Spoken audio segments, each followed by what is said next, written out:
Okay, so you want to own a ranch. Wide open land, cattle grazing in the distance, a simple life selling beef and living off the earth. Sounds simple? It is not simple. Here's the problem. Almost none of that is how this business actually works. And by the end of this, you'll understand why ranching is one of the most capital-heavy, thin-margin businesses in American agriculture.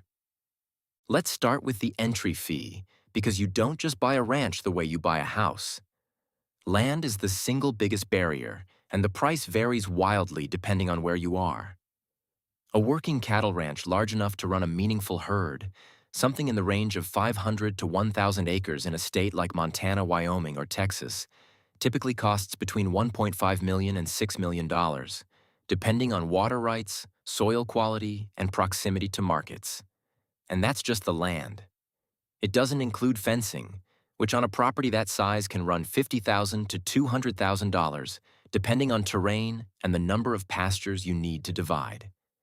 It doesn't include barns, working corrals, hay storage, and equipment sheds, which together can add another $200,000 to $500,000. Then there's the herd itself. Breeding cattle aren't cheap. A quality breeding cow costs $1,500 to $3,000, and a solid herd bull can run anywhere from $5,000 to $20,000 depending on genetics. To stock a ranch that size properly, you're looking at 300 to 600 head of cattle, which means another $500,000 to $1.5 million just in livestock. Add tractors, hay balers, trucks, trailers, and water infrastructure like wells and pumps, and you can tack on another $150,000 to $400,000 before you've sold a single pound of beef. Here's the first trap almost nobody sees coming. Water rights in the American West are not automatically included with land, and they are governed by a legal doctrine called prior appropriation, where rights are assigned based on who claimed the water first, sometimes over a century ago. A ranch without secure senior water rights can become worthless during a drought year, because you can own the land and still not have the legal right to draw enough water to keep your cattle alive. New buyers routinely discover this only after closing, when a dry summer hits and they learn their water rights are junior to 3 other ranches upstream. Now let's talk about what happens after you actually start operating, because the operating bleed on a ranch is relentless and seasonal in a way that catches new owners off guard. Whether your cattle gain weight well this year or not, certain costs never stop moving. Property taxes on a ranch this size typically run $15,000 to $40,000 a year, depending on the state and whether you qualify for agricultural exemptions.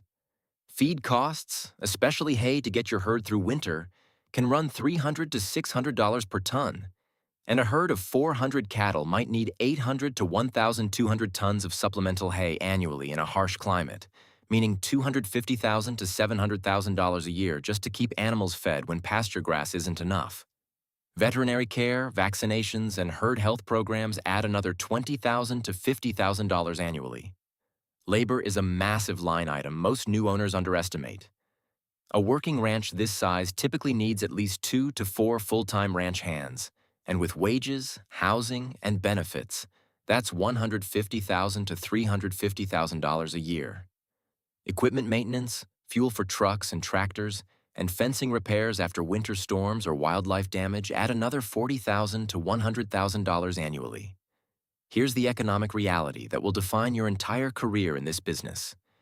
Your costs are locked in every single month regardless of weather, but your revenue depends entirely on cattle prices and weight gain, both of which you don't control. Here's the part the passive income dream skips entirely, and it's the part that actually explains why this business exists in the first place. A ranch does not sell beef directly to consumers in most cases. It sells feeder calves into a commodity market controlled by a handful of massive meatpacking companies. Understand this, and you understand the entire structure of the American cattle industry.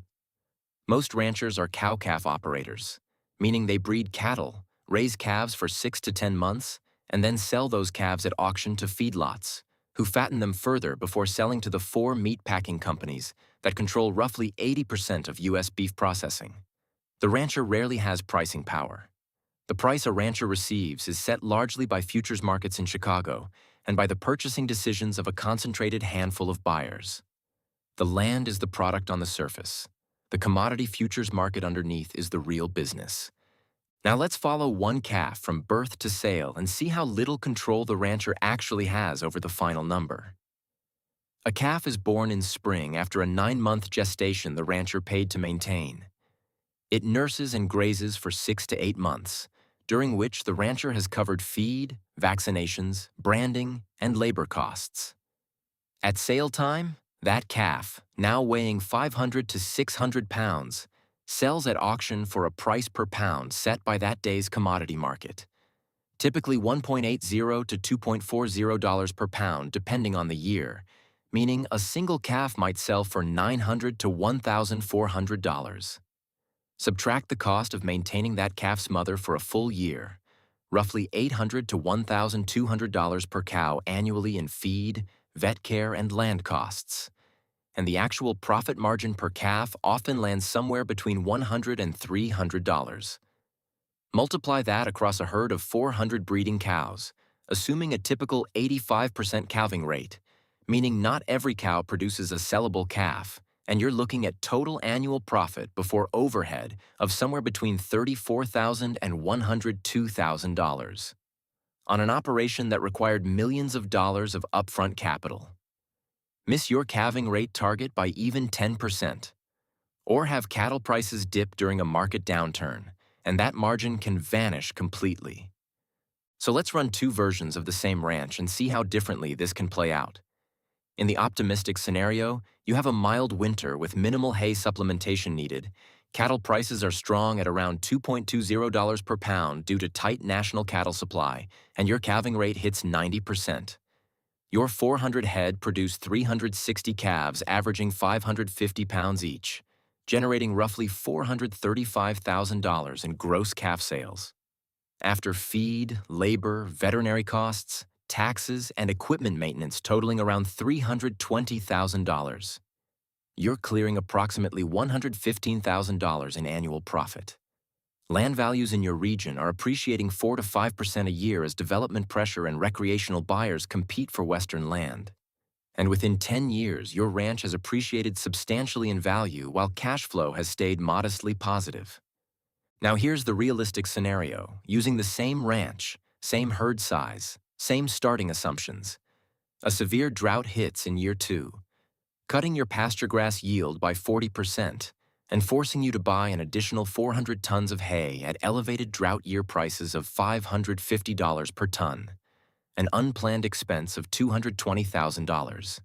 Your calving rate drops to 78% because drought stress reduces cow fertility, meaning you have significantly fewer calves to sell. At the same time, a surge in national cattle supply as other ranchers liquidate herds during the same drought pushes market prices down to $1.75 per pound. Your reduced calf crop sells for far less than projected, generating only $210,000 in gross revenue against operating costs that actually increased due to the drought-related feed purchases. That $115,000 optimistic profit doesn't just shrink. It becomes a loss of roughly $95,000 for the year, forcing you to draw down cash reserves or take on operating debt just to make it to the next calving season. The operators who actually survive and thrive in this business long-term aren't the ones who own the most scenic land or run the largest herd. They're the ones who diversify revenue beyond raw calf sales, sometimes retaining ownership of cattle through the feedlot stage to capture more of the value chain, sometimes adding hunting leases, agritourism, or direct-to-consumer beef sales that bypass the commodity auction system entirely. They're the ones who maintain drought contingency plans, including destocking strategies and cash reserves specifically for feed cost spikes, and who secure senior water rights before ever signing a purchase agreement. A ranch, at the end of the day, isn't really a lifestyle business at all. It's a commodity production operation with brutal exposure to weather and futures markets, wrapped in the romantic image of wide-open land. And the water rights and cattle contracts negotiated years before the first calf is ever born decide who actually survives long enough to see a profitable year.